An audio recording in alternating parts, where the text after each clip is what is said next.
2021년도 새해가 드디어 밝았습니다. 여러분들 새해 복 많이 받으십시오. 우리 옆에 있는 분들과 한번 그렇게 인사하십시다. 새해 복 많이 받으세요. 예, 새해 복 많이 받으세요. 예, 고맙습니다. 새해는 하나님의 그 은혜와 사랑, 또 그 긍휼과 자비가 여러분 개인과 또 가정과 또 일터와 우리들이 함께 섬겨나가는 이 뉴욕 만나 교회 위에 그야말로 차고 넘치기를 주 예수 그리스도의 이름으로 축복합니다. 사실 2020년도 한 해는 처음부터 연초부터 상당히 힘들고 어려운 그와 같은 시작으로 되었던 한 해였습니다. 그리고 3월달 들어서는 예상치 아니했던 코비드-19 코로나 바이러스로 인해서 너도 나도 할 것 없이 누구나 다 참 엄청난 마음의 무거운 짐과 또 경제적인 그 어려움과 또 외로움과 또 힘든 일들로 또 지금까지 거의 한 해를 이렇게 지켜올 수밖에 없었습니다. 우리가 사는 이 뉴욕이 그야말로 노멀을 벗어나는 뉴노멀 시대로 접어들게 되었습니다. 여러분들 다 지금 저 빼놓고 다 이제 마스크를 이렇게 하고 있고 또 이제 거리도 이제 넓혀서 6피트 그렇게 또 앉아 있습니다. 예배할 때뿐만이 아니라 사회생활에 나가면서도 어디를 가든지 이제 그와 같은 일들을 하지 않을 수 없는 이제 그와 같은 형편에 놓여져 있게 되었습니다. 자, 아마 제가 생각하기에는 2021년도가 이렇게 참 새롭게 밝아왔지만은 우리들의 이 형편은 금방 개선되거나 회복되어지는 것이 아니라 제가 느끼기에는 또 신문에도 가끔 그렇게 나오지만은 금년 한 해 가운데 적어도 상반기는 지나야지 6개월 지나서 7월 또는 그 이후로도 온전히 회복되리라고 하는 확신이 잘 들지 않은 것이 또 사실입니다. 그와 같은 어려운 일들을 우리들이 당분간 적어도 6개월 이상 잘 이렇게 견뎌내고 또 이겨나가야 될 줄로 그렇게 믿습니다. 이와 같은 상황이 어떻게 참 발생했는지 또 진행되어져 나가는지 여러 가지 분석을 할 수 있겠습니다. 그러나 우리 신앙인의 그 입장으로서는 이 모든 일들이 참으로 하나님의 그 작정과 하나님의 섭리 가운데 있는 일임에는 틀림이 없다. 왜냐? 하나님의 작정과 하나님의 섭리라고 하는 것은 항상 우리들에게 좋은 일들로만 이루어나가게 하시는 것이 아니라 하나님의 하시는 일은 우리들이 어떠한 일을 만나든지 하나님께서 그 일 가운데 함께 하시고 또 도우시고 인도하시고 또 하나님의 영원한 그 목적인 최종적인 목적인 영원한 하나님의 나라 새하늘과 새 땅으로 우리를 기어코 인도하신다라고 하는 사실 가운데 있기 때문입니다. 그럼에도 불구하고 이 시기를 거쳐나가는 우리들 모두는 상당히 힘들고 어렵습니다. 너나 나나 할 것 없이 그렇습니다. 오늘 저는 이 암울한 이 시기를 거쳐나가는 우리 그리스도인 또 만나교회 성도들이 그럼에도 불구하고 염려 대신에 확신을 가지고 또 슬픔 대신에 그리스도 예수 안에 있는 기쁨과 즐거움을 가지고 정말 우리들이 바른 신앙생활을 해나가야 되겠다 하는 그와 같은 마음의 다짐을 갖게 됩니다. 그래서 오늘 저는 오늘 이 본문을 통해서 이 힘들고 어려운 시대 가운데서도 염려하지 말라라고 하는 이 제목을 가지고 여러분들에게 신년 송구영신 예배 메시지를 대신하려고 합니다. 이 본문은 여러분들이 아주 잘 알고 있는 말씀입니다. 마태복음 6장 25절부터 34절은 예수 그리스도의 산상보훈 그 가운데 들어져 있습니다. 산상설교를 때에 따라서는 우리들은 뭐 산상보훈 또 산상수훈 그러지만 영어 표현은 대부분 산상설교로 이렇게 되어 있습니다.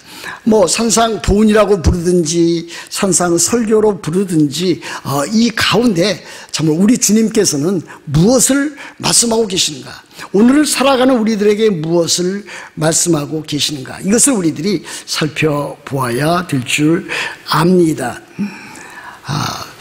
이 마태복음 5장 6장 7절 이 산상수훈 또는 이 산상설교는 예수 그리스도를 따르는 제자들에게 주신 우리 주님의 교훈입니다. 마태복음 5장 1절 말씀에 보시면은 이렇게 시작하고 있는 건 사실입니다. 예수께서 무리를 보시고 산 위에 올라가 앉으시니 제자들이 나온지라 그랬습니다. 예수님께서 이 산상설교를 전하실 때 예수님께서 계시고 그 주변에는 제자들이 이렇게 펼쳐져 앉아 있고 그 뒤는 또 일반적인 무리들이 또 이렇게 따라와서 있었던 것은 사실일 것입니다. 그러나 예수님께서 이 산상설교를 참 전하신 것은 누구에게 핵심적인 인물들에게 전했는가? 제자들에게 전했다라고 하는 사실입니다. 제자들입니다. 예수 그리스도를 따르는, 예수 그리스도를 믿고 예수 그리스도의 같은 교훈을 믿음으로 받아들이고 순종하고자 하는 제자들에게 전한 것입니다. 물론 우리들이 아는 마하트마 간디도 이 산상설교, 특별히 이 마태복음 5장에 나와 있는 그 팔복을 통해서 많은 감동을 받고 또 그것을 삶의 지표로 또 자기의 참 인도에서의 그 영국과의 그 투쟁 가운데서 어떤 굉장히 중요한 것을 삼았다 하는 것을 우리들이 알고 있습니다. 그럼에도 불구하고 그는 그리스도인은 결코 아니었습니다. 그가 이 모든 일들 가운데서 어떤 교훈을 받았다 할지라도 우리 주님이 전한 것은 그와 같은 사람들에게 전한 것이 아니라 예수 그리스도를 따르는 제자들, 그들의 형편이 어떠하든지 그들에게 전한 메시지가 다름 아닌 이와 같은 산상설교였다라고 하는 것을 보게 됩니다. 그래서 여기서 우리들이 알 수 있는 것은 예수님께서는 참 너희는 세상의 빛이요 너희는 세상의 소금이라고 말을 했을 때에 예수님께서 강조한 것은 너희만이 세상의 소금이고 너희만이 세상의 빛이다라고 하는 것을 보여줍니다. 예수 그리스도를 따르는 자들만이, 예수 그리스도를 믿고 따르는 제자들만이 이 세상에서 참된 빛이요 소금이다, 세상의 빛이요 소금이다라고 하는 것을 강조하고 있습니다.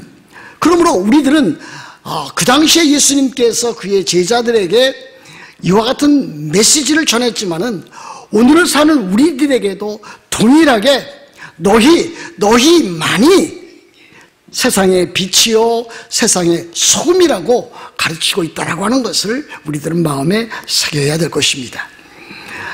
우리들이 비록 많은 것을 가지지 못할 수도 있고 많은 것을 배우지 못할 수도 있습니다. 생활 가운데 어려움과 고통을 남달리 겪어 나갈 수 있습니다. 그럼에도 불구하고 그가 예수 그리스도를 믿고 따르는 제자라면 그들만이 이 세상에 빛이 될 수 있고 이 세상에 소금이 될 수 있다라고 하는 것을 우리들에게 가르쳐 보여주고 있습니다. 그러므로 참으로 이 말씀은 그 당시에 예수 그리스도를 따르는 제자들뿐 아니라 오늘도 예수 그리스도를 믿고 따르는 예수 그리스도의 제자들, 신자들에게 적용되어질 수 있는 말씀입니다. 오늘 우리 주님께서는 이 본문 가운데서 3번에 걸쳐서 반복해서 염려하지 말라라고 하는 말씀을 전하고 있습니다. 25절에 먼저 나와 있지 않습니까? 25절 말씀에 보면 이렇게 되어 있습니다. 그러므로 내가 너희에게 이르노니, 예수님께서 그의 제자들에게 말씀하시는 것입니다. 내가 너희에게 이르노니 목숨을 위하여 무엇을 먹을까 무엇을 마실까, 몸을 위하여 무엇을 입을까 염려하지 말라고 말씀하십니다. 또 31절에도 있지 않습니까? 그러므로 염려하여 이르기를 무엇을 먹을까 무엇을 마실까 무엇을 입을까 하지 말라 그랬습니다. 우리나라 번역 가운데 염려하여 이르기, 염려하여가 먼저 나왔는데 사실은 뭐 영어도 동일하게 되어 있고 이렇게 하시면 더 좋습니다. 그러므로 이르기를 무엇을 먹을까 무엇을 마실까 무엇을 입을까 염려하지 말라. 두 번째, 예수님께서 염려하지 말라고 말씀을 하십니다. 세 번째는 34절에 나와 있지 않습니까? 그러므로 내일 일을 위하여 염려하지 말라. 내일은 내일이 염려할 것이요 한날의 괴로움은 그날로 족하니라. 내일 일을 위하여 염려하지 말라. 세 번씩이나 이렇게 강조해서 또 반복해서 참 그의 제자들에게, 오늘을 사는 우리들에게 가르쳐주고 있습니다. 여러분들에게 말씀을 드렸습니다. 이 메시지는, 우리 주님께서 전한 이 메시지는 불신자들 또는 이방인들, 믿지 아니하는 사람들에게 전한 것이 아니라 믿는 사람들, 예수 그리스도를 따르는 제자들에게 전한 것이다. 이 차이가 분명히 있는 것입니다. 신자와 불신자, 하나님 나라의 백성과 세상 나라의 백성들, 이 차이는 참으로 엄청난 것입니다. 우리들이 그것을 제대로 인식하지 못해서 그렇지, 그것을 하나님의 말씀을 통해서 제대로 인식하게 되면은 참으로 나라고 하는 이 존재, 내가 그리스도인이라고 하는 것, 또 신자라고 하는 것, 또 성도라고 하는 것, 내가 하나님의 자녀라고 하는 것, 내가 그리스도인, 내가 참 예수 그리스도를 따르는 제자라고 하는 것이 얼마나 엄청난 복된 그와 같은 이름인가 하는 것을 알 수가 있습니다. 오늘 이 마태복음 5장, 6장, 7장에 나와 있는 것, 그리스도인과 참 불신자를 이렇게 대비하고 있습니다. 이 불신자를 일컬어서 이 이방인이라고 하는 그 표현도 사용하고 있습니다. 여튼 이 불신자의 그 특징은 무엇입니까? 그들의 최대의 관심은 오늘을 사는 세상 사람들의 관심과 동일한 것입니다. 한마디로 돈입니다. 물질입니다. 재물입니다. 그것에 대해서 참으로 불신자는 최대의 관심사를 거기에 두고 있습니다. 그러므로 그들은 돈을 갖게 되면은, 재물을 얻게 되면은 그것이 자기 인생의 가장 최대의 행복과 축복으로 이어진다고 그렇게 믿고 사는 사람들이라고 할 수 있겠습니다. 돈만 수중에 쥐게 되면 이 세상에서 해결하지 못할 일이 전혀 없다, 그렇게 믿고 따르는 사람의 가치관이 다름 아닌 불신자들의 삶입니다. 돈이면 만사가 오케이라고 믿고 있는 사람입니다. 그래서 우리 주님은 어떻게 말씀하십니까? 너희들은 세상 사람들과 다른 사람들이다. 세상 사람들은 돈이나 물질이나 재물이나 그것을 인생 최대의 목적이나 목표로 삼고 있지만은 너희들은 그렇지가 않다. 너희들은 그렇게 살아가는 사람이 아니다. 그렇게 살아가서는 안 된다. 그렇게 말씀을 하십니다. 마태복음 6장 19절부터 22절에서 우리 주님이 이렇게 말씀하십니다. 너희를 위하여 보물을 땅에 쌓아두지 말라. 거기는 좀과 동록이 행하며 도둑이 구멍을 뚫고 도둑질하느니라. 오직 너희를 위하여 보물을 하늘에 쌓아두라. 거기는 좀이나 동록이 해하지 못하며 도둑이 구멍을 뚫지도 못하고 도둑질도 못하느니라. 그리고 21절에 보면 네 보물이 있는 곳에는 네 마음도 있느니라 그랬습니다. 돈이 필요 없다라고 하는 말씀은 아니지요. 그렇죠? 그러나 우리 사도 바울이 디모데에게 준 것을 보면 돈을 사랑하는 것이 일만하게 뿌리라 그랬습니다. 우리 그리스도인도 돈이 필요한 것입니다. 재물이 필요한 것입니다. 물질이 필요합니다. 그러나 거기에 최고의 가치나 최고의 목표나 최고의 그 목적을 결코 두지는 않는다라고 하는 것입니다. 그러므로 세상 사람들이 예를 들어서 자기가 갖고 있었던 돈을 잃는다든지 재물에 큰 손해를 본다든지 또 그것을 또 상실할 때는 커다란 비참감과 불행감에 젖어서 헤어나오지 못하는 경우가 많이 있는 것을 보게 됩니다. 또 사람들, 이 불신자들의 관심사는 어디에 쏠려 있습니까? 오늘 여기 성경에 보면은 그들은 먹는 것과 마시는 것과 또 입을 것, 거기에 최대 관심을 두고 있다라고 하는 것을 보여주고 있습니다. 예수님이 하시는 말씀은 무엇입니까? 너희들은 그래서는 안 된다. 먹을 것과 마시는 것과 입는 것에 인생의 최대 목적과 목표를 두어서는 안 된다. 그러시면서 이렇게 말씀하고 계시지 않습니까? 목숨을 위하여 무엇을 먹을까 무엇을 마실까, 몸을 위하여 무엇을 입을까 염려하지 말라. 그 다음에 보시면 목숨이 음식보다 중하지 아니하며 몸이 의복보다 중하지 아니하냐 그랬습니다. 더 중요한 가치와 더 중요한 것을 추구해야 될 것이 있는데 세상 사람들은 그렇게 하지 못하고 그 하위 개념인 하위적인 그와 같은 일에 그 모든 것을 걸고 있다라고 하는 것을 보여줍니다. 우리들은 또 여기저기서 이번 코비드 19으로 인해서 많은 물질적인 또 고통을 당하고 있다라고 하는 소리를 듣습니다. 먹고 마시는 일, 또 입는 것이 없어서 고통을 당한다는 이야기를 듣습니다. 우리 그리스도인이 이렇게 생각해야 될 것입니다. 이 물질이라고 하는 것이 인간의 행복을 좌우하는 것이 아니다. 이 물질이라고 하는 것은 인간의 그와 같은 행복을 좌우하는 것이 아니라 편리와 불편을 이렇게 나누어주는, 있으면은 좀 편리한 것이고 없으면 좀 불편한 것이다. 우리 그리스도인들은 이와 같은 물질이 있어도 살고 없어도 없는 대로 그 가운데서 생존하면서 참으로 날마다 우리에게 주시는 일용할 양식을 구하면서 살아야 되는 존재다라고 하는 것을 보여주고 있습니다. 여러분, 물질이 많이 있다고 해서 부자라고 해서 행복한 사람이냐? 그렇지 않습니다. 우리들 주변에 부자로 사는 사람 많이 있지 않습니까? 또 연예인으로 살면서 또 참 높은 인기를 가지면서 명성을 가지고 사는 사람들이 있지 않습니까? 그럼 그 사람들이 다 행복해야 되지 않겠습니까? 그럼 그 사람들이 더 다른 사람보다 행복하냐? 더 복된 삶을 살고 있느냐? 그렇지가 않습니다. 있다고 해서 행복한 것도 아니고 없다고 해서 불행한 것도 아닙니다. 물론 있으면 더 좋은 것은 사실이지만은 반드시 있다고 해서 그것이 인간의 가치와 인간의 복됨과 행복을 만들어주는 것은 아니다 그랬습니다. 잠언 17장 1절에도 보면 이와 같은 말씀이 있습니다. 마른 떡 한 조각만 있고도 화목하는 것이 제육이 집에 가득하고도 다투는 것보다 나으니라 그랬습니다. 없어도 행복한 가정이 있지 않습니까? 우리 교회에서도 저는 그와 같은 분들을 봅니다.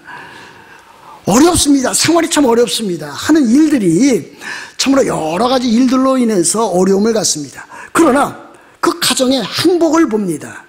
부부지간의 아름다운 삶의 모습을 봅니다.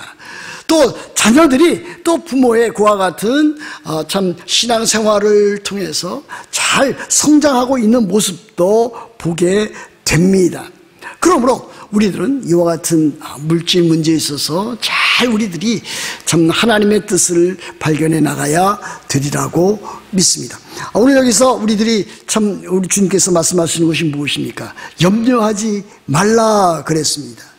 우리 그리스도인들은 염려하지 말아야 됩니다. 다시 말하면 염려가 생길 때에 그 염려에 빠지지 말아야 됩니다. 염려에 그 문제에 집착하지 말아야 됩니다. 그 염려라는 문제에 사로잡히지 말아야 됩니다. 염려를 그쳐야 됩니다. 너희는 아무것도 염려하지 말고 그랬습니다. 이것이 그리스도인의 삶입니다. 그렇지 않습니까? 초도때에 따라서 염려가 되고 여러분들도 염려하는 일들이 또 많이 있을 수 있습니다. 우리들이 살아가면서 염려 없는 사람이 없다. 그것은 말이 되지가 않습니다. 신자라고 해도 그리스도인이라고 해도 염려가 생기는 것입니다. 그러나 그 염려는 실제적으로 보면 세상 사람들이 안 믿는 불신자들이 하는 것이지 그리스도인들은 그와 같은 염려가 닥칠 때에 염려하지 말아야 될 것을 보여주고 있습니다. 오늘 이 성경에서 저는 세 가지를 말씀을 드리고자 합니다. 그렇다면 우리들이 어떻게 염려하지 않을 수가 있겠는가? 물론 염려하는 일들이 자꾸 생길 때에 염려하는 일들을 그쳐야 됩니다. 그것이 이제 빌립보서 4장 4절부터 6절 사이에 나와 있는 것이 아닙니까? 염려하는 일들 많이 이렇게 생깁니다. 그렇죠? 그럼 막 고민이 생기고 참 어떻게 해결해야 될까? 많은 수로 이렇게 하는데 염려하는 일을 그치고 그 다음에 하는 것이 무엇입니까? 아무것도 염려하지 말고 오직 기도와 간구로 너희 구할 것을 감사함으로 하나님께 아뢰. 염려를 기도로 바꾸는 아주 현명한 그리스도인의 삶을 살아야 될 것입니다. 여하튼 우리들은 염려를 그치고 염려에 빠지지 말고 염려에 집착하지 말고 우리들은 살아야 되는데 그렇다면 어떻게 하면 우리들이 염려하지 않고 살아갈 수가 있겠는가? 세 가지를 말씀드린다고 했습니다. 첫 번째는 하나님께서 나의 또는 우리의 아버지가 되신다고 하는 사실을 아주 뼛속 깊이 깨닫고 인식하고 있어야 됩니다. 성경에 그것을 가르치고 있습니다. 하나님께서 하늘에 계신 전능하신 하나님, 창조주 하나님, 구속주 하나님, 섭리하신 하나님이 우리 그리스도인의 신자의 아버지가 된다라고 하는 것을 보여주고 있습니다. 26절 보시면 이렇게 되어 있지 않습니까? 공중의 새를 보라. 심지도 않고 거두지도 않고 창고에 모아들이지도 아니하되 너희 하늘 아버지께서 기르시나니 너희는 이것들보다 귀하지 아니하냐. 하나님께서 우리의 아버지가 되시고 나의 아버지가 되십니다. 하나님께서는 안 믿는 사람들, 불신자들의 아버지는 아닌 것입니다. 제가 한번 말씀드렸잖아요. YWC 그 표를 보면은 하나님은 모든 사람의 아버지가 되고 모든 이 세상의 사람들은 하나님의 자녀라 그러는데 그거 아닙니다. 그건 말은 듣기는 좋습니다만 그것은 아주 비성서적인 표현입니다. 하나님은 안 믿는 사람들에게도 햇빛도 주시고 비도 주시고 또 필요한 것들 여러 모양으로 채워주실 수 있는 그 같은 일반 은총에 하나님은 되시지만은 하나님은 우리만의 아버지가 되십니다. 그리스도인들만의 아버지, 참으로 신자들만의 아버지가 되십니다. 그래서 너희 하늘 아버지께서 기르시나니 그랬는데 바로 새들의 아버지가 아니라 너희의 아버지라 그랬습니다. 예수 그리스도를 따르는 제자들, 바로 그 제자들의 아버지가 하나님이 되신다 그랬습니다. 그래서 우리들은 참으로 이 세상 살아갈 때에 하나님께서 다름 아닌 나의 아버지가 되시고 우리 신자 믿는 사람들의 아버지가 되신다라고 하는 것을 참으로 잘 생각을 하셔야 됩니다. 그래서 우리들은 하나님께서 나의 아버지, 우리들의 아버지가 되시고 나는 하나님의 자녀가 된다. 우리들은 단순하게 죄사함을 받아 구원을 얻은 것뿐만이 아니라 이 세상에서 하나님의 자녀로 살아간다고 하는 그 사실을 잘 새겨두어야 될 것입니다. 그래서 하나님께서는 아버지가 되셔서 그 자녀들을 돌보시는데 바로 참으로 하나님께서 그 아들을 이 세상에 보내셔서 참으로 우리를 위한 화목제물로 보내주신 것처럼 그렇게 크게 사랑하신다 그랬습니다.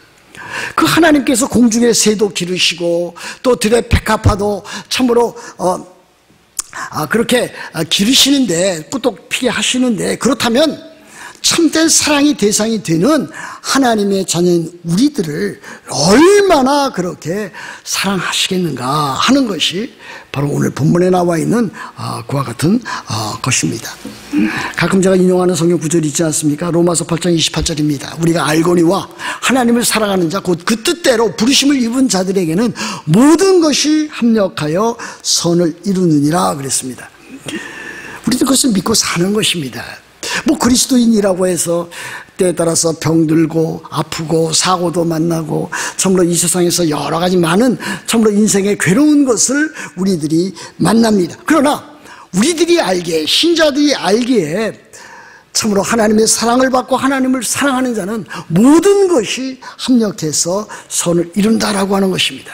좋은 일뿐만이 아니라 나쁜 일이라고 할지라도 그것을 통해서 우리들이 예수 그리스도를 닮아가게 하고 또 더 나아가서 영원한 천국인 새하늘과 새 땅을 바라보게 하고 이 세상에 참된 가치가 하나님을 믿고 알아가고 하나님께서 아버지가 되게 하신다는 사실을 믿는 그 같은 일들이 결국 우리들을 참으로 구원에 이르게 했거니와 또 구원의 참 그와 같은 자로서 하나님의 자녀로서 이 세상에서 세상 사람들이 알지 못하는 복과 은혜를 누리게 하십니다. 그랬습니다. 로마서 8장 32절에도 이와 같은 말씀이 있습니다. 자기 아들을 아끼지 아니하시고 우리 모든 사람을 위하여 내주신 이가 하나님 아닙니까? 내주신 이가 어찌 그 아들과 함께 모든 것을 우리에게 주시지 아니하겠느냐 그랬습니다. 하나님께서 그의 사랑하는 독생자를 우리를 위해서 내어주셨는데 그 내어주신 그분께서 그 하나님께서 우리를 위해서 참으로 좋은 것으로 거저 은사를 주지 않겠는가? 당연히 주신다라고 하는 그와 같은 말씀이 되는 것입니다. 두 번째는 무엇입니까? 우리들이 참으로 염려를 극복하는 그 방법은 우리의 믿음을 삶에 적용하고 실천에 옮겨 나가는 일입니다. 우리가 그리스도인입니다. 우리들은 그리스도인이라면 다 죄로부터 사함을 받고 구원을 받은 사람입니다. 하나님께서 주시는 그 구원의 그 놀라운 것을 참으로 체험해 나갈 수 있는 사람입니다. 그러나 그리스도인이라고 해서 그들의 믿음이 다 그 크기가 똑같은가? 저는 그렇게 생각하지 않습니다. 어떤 사람은 이 세상에 당하는 여러 가지 참 시련과 환난과 역경을 이겨나갈 수 있는 참으로 환경과 조건과 그 모든 것을 이겨나갈 수 있는 큰 믿음을 갖고 있는 신자가 있습니다. 그 어떤 사람은 구원은 받았습니다. 실제로 하나님의 자녀입니다. 또 여러 가지 면에서 하나님의 자녀라고 하는 모습은 여기저기서 나타날 수 있습니다. 그러나 참 여러 가지 많은 힘든 일과 어려운 일들과 삶의 참 공경과 사고와 질병과 또 가정의 우환을 만나게 되면은 여지없이 참으로 무너지는 그 같은 사람들도 없지 않아 있습니다. 뭐 장담할 수는 없겠습니다만은 우리 그리스도인들은 어떠한 상황 가운데서도 참으로 그 상황 가운데서 그것을 이겨나갈 수 있는 그 같은 믿음을 가지고 있어야 된다. 다시 말하면 큰 믿음을 갖고 있는 사람이 되어야 된다 하는 것입니다. 오늘 여기 30절에도 이와 같은 말씀이 있지 않습니까? 오늘 있다가 내일 아궁이에 던져지는 들풀도 하나님이 입히시거든 하물며 너일까 보냐. 그러면서 제자들을 일컬어서 믿음이 작은 자들아 그랬습니다. 이 믿음이 작은 자들이라고 하는 것은 물질 문제라든지 환경 문제라든지 여러 가지 삶의 공경이 있을 때에 그것을 믿음으로 큰 믿음으로 극복해 나가지 못하는 그와 같은 자들을 일컫는 것입니다. 특별히 참으로 무엇을 먹을까 무엇을 마실까 또 몸을 위하여 또 무엇을 입을까 염려하는 그 같은 사람을 일컬어서 믿음이 작은 자라 그렇게 말하고 있습니다. 그러므로 우리 그리스도인들은 구원 얻은 그 믿음을 삶 가운데 적용하고 실천에 옮겨나가고 또 여러 가지 상황을 이겨나갈 수 있는 조건을 뛰어넘을 수 있는 그와 같은 참으로 어떠한 형편에 처하든지 사도 바울처럼 우리 주 예수 그리스도 안에서 모든 것을 할 수 있다라고 하는 그와 같은 믿음, 큰 믿음을 가지고 있어야 된다고 저는 믿습니다. 그러므로 여러분들은 참으로 이 작은 믿음으로부터 날마다 큰 믿음으로 전진해 나가는 여러분이 다 되어야 될 줄로 믿습니다. 세 번째는 무엇이냐? 어떻게 하면 우리들이 그 모든 염려, 근심, 또 더 나아가서 또 그 두려움, 인생에 있어서 그 두려움을 이겨나갈 수 있습니까? 33절과 34절이 우리들에게 세 번째 그와 같은 답변을 줍니다. 우리 주님께서 이렇게 말씀하십니다. 그런즉 너희는 먼저 그의 나라와 그의 의를 구하라. 그리하면 이 모든 것을 너희에게 더하시리라. 34절, 그러므로 내일을 위하여 염려하지 말라. 내일 일은 내일이 염려할 것이요 한날의 괴로움은 그날로 족하니라 그랬습니다. 세 번째, 우리들이 염려하지 않을 수 있는 방법은 아주 적극적인 것입니다. 먼저 그의 나라와 그의 의를 구하는 것입니다. 이 그라고 하는 것은 하나님을 가리키는 것 아닙니까? 하나님의 나라와 하나님의 의를 구하는 것, 이것이 정상적인 그리스도인의 삶입니다. 최우선적인 것, 그 프라이어리티가 어디에 있는가? 하나님을 찾는 것입니다. 하나님의 나라와 하나님의 의를 구해 나가는 것입니다. 먼저 해야 될 일임에 틀림이 없습니다. 먼저 우리들은 그의 나라를 구해야 될 것입니다. 아주 적극적으로 구해야 될 것입니다. 안 믿는 사람들이 참으로 돈이라면은 거기에 목숨을 거는 것처럼 우리들도 하나님 나라의 일, 또 하나님의 의라면은 거기에 목숨을 걸고 최선을 다해서 거기에 투신을 해야 됩니다.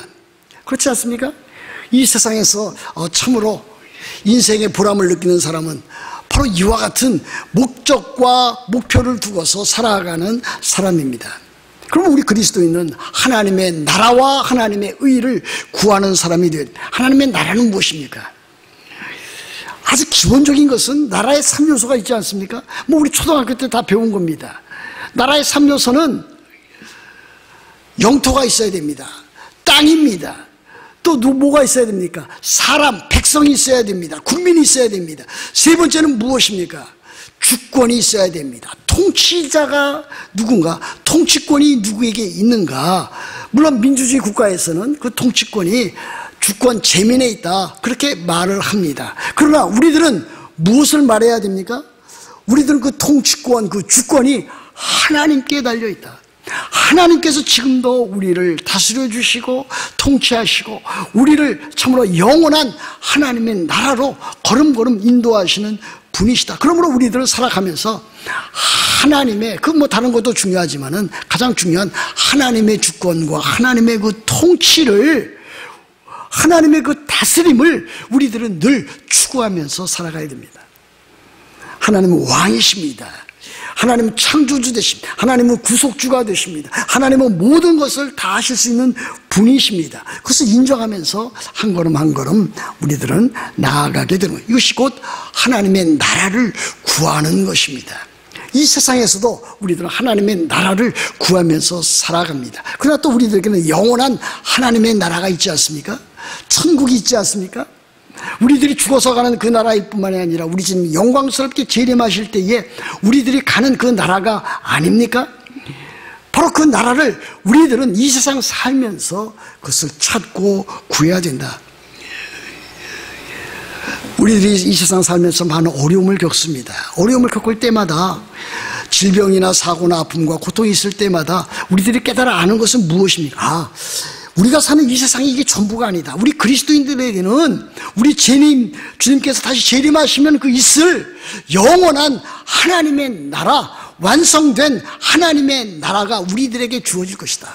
새하늘과 새 땅이 우리들에게 주어질 것이다. 그때 우리들은 참으로 영광 가운데 계신 우리 주 예수 그리스도, 또 성부 하나님, 우리 또 삼위일체 하나님과 영원한 그 좋은 그 친밀한 교제를 그곳에서 누리게 될 것이다 하는 것을 우리들은 확신하면서 살아가야 되지 않겠습니까? 또 하나는 무엇입니까? 그의 의를 구하라 그랬습니다. 우리들은 이미 그의 의를 받은 사람들입니다. 그 의를 받아서 우리들은 의롭다함을 얻은 사람들입니다. 그러나 우리들의 삶 가운데서는 그의 의를, 하나님의 의를 날마다 구하는 거룩한 삶을 우리들이 살아가야만 합니다. 우리들은 성결을 추구해 나가야 됩니다. 참으로 불행한 일이 참 많습니다. 왜 그리스도인들은 이렇게 세상 사람들처럼 추잡하게 살아가는 사람들이 이렇게 있는가? 저도 제 자신을 보면서 그 같은 생각을 종종 할 때가 있습니다. 참으로 나는 참 하나님 앞에서 불충한 죄인이구나. 참으로 나 같은 사람이 어떻게 목사가 되었는가. 그걸 하나님께서 부르셔서 그렇게 했으니까 참으로 나는 또 그와 같은 일에 또 참 성실하게 살아가야 되겠다 이렇게 생각을 합니다. 그리스도인이라면 안 믿는 사람보다 더 거룩하게, 더 정결하게, 더 성결하게, 깨끗하게 그렇게 살아가야 할 사람입니다. 하나님의 의를 구하면서 그렇게 살아가야 할 사람입니다. 만약 그리스도인들이 세상 사람들과 똑같이 그렇게 살아간다면 그것은 그리스도인이 아니든지 그리스도인답지 아니한 그와 같은 사람이 아닐 수 없겠습니다. 그러므로 우리들은 날마다의 삶 가운데서 참으로 하나님의 나라와 하나님의 의를 구하면서 참 영원한 하나님의 나라를 또 찾으면서 또 우리들이 거룩한 삶을 추구하면서 우리들이 살아가야 된다라고 하는 사실입니다. 금년 한 해도 새해가 밝았지만은 여러분 앞에 많은 일들이 놓여지게 될 것입니다. 힘든 일이 놓여질 것임에 틀림이 없습니다. 그러나 그것을 예상하고 사는 사람하고 참으로 그것을 전혀 예상하지 않고 그것을 맞닥뜨려서 그렇게 살아가려고 하는 사람은 그 엄청난 차이가 있습니다. 우리 그리스도인들은 그와 같은 이 세상 살아가면서 시련과 역경과 힘든 일들과 사고와 질병과 가정에 힘든 일이 있을 것을 예상하면서 그 가운데서도 염려하지 아니하고 하나님을 아버지로 또 더 나아가서 참으로 하나님 나라와 하나님의 의를 구하면서 살아가야 할 그와 같은 사람들입니다. 사랑하는 성도 여러분, 새해가 밝았습니다. 한 해를 살아나가는 동안 여러분 아무것도 염려하지 말고 오직 기도와 간구로 구할 것을 하나님 앞에 나아가서 구하면서 하나님께서 주시는 마음의 평안과 기쁨과 은혜를 받아 누려나가면서 여러분들에게 닥치는 여러 가지 시련과 역경을 힘있게 이겨나가고 하나님의 나라와 하나님의 의를 구하는 여러분들 다 되시기를 우리 주 예수 그리스도의 이름으로 축복합니다.